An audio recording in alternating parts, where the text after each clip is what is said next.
नमस्कार. आपण आयुष्यभर नातीगोती, कडूगोड आठवणी यांचा संग्रह करत असतो.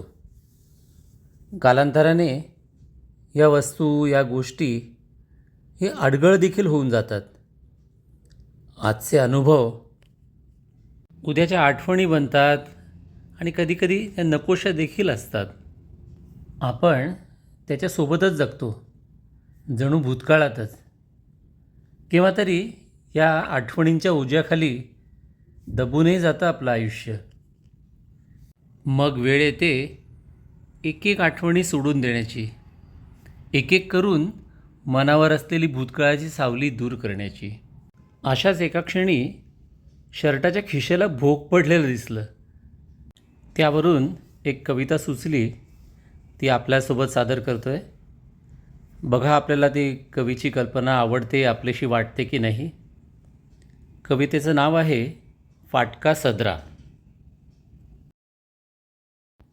जीवनाच्या सदऱ्याला एकतरी भोक असावं, जीवनाच्या सदऱ्याला एकतरी भोक असावं.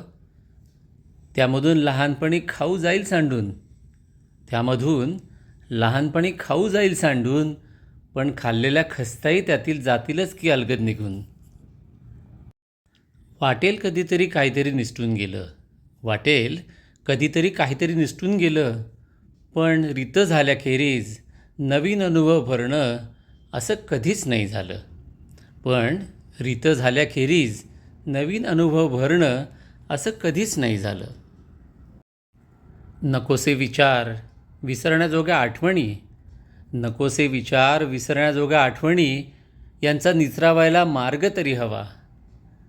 अगदी चांगल्याचं देखील अजीर्ण होतंच की कधीकधी. या भोकाच्या सदऱ्याचं एक मात्र असतं बरं, या भोकाच्या सदऱ्याचं एक मात्र असतं बरं, ते फक्त स्वतःलाच ठाऊक असतं. भोक हे फक्त स्वतःलाच ठाऊक असतं. इतरांसाठी तुमचा सदरा त्यांच्यासारखाच दिसतो, इतरांसाठी तुमचा सदरा त्यांच्यासारखाच दिसतो.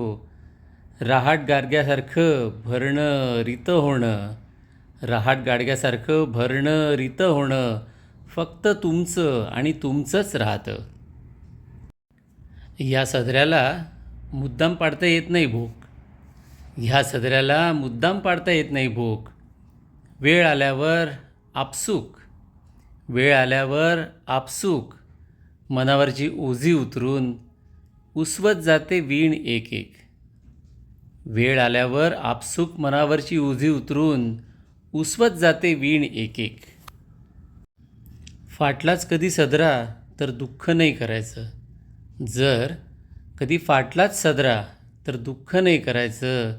उगीचंच धावदोरे घालून त्याला नाही शिवायचं. हे फाटकेपणच शांत करते जीवाला, हे फाटकेपणच शांत करते जीवाला अन मोकळे करते मनाला. हे फाटकेपणच शांत करते जीवाला अन मोकळे करते मनाला. आसक्तीचा घडा अलगद होतो रीता, आसक्तीचा घडा अलगद होतो रीता, अस्तित्वाची मगन उरते तमा. खरं तर आणि तसं पाहिलं तर, खरं तर आणि तसं पाहिलं तर सदऱ्याचे ते इवलेसे भोक असते.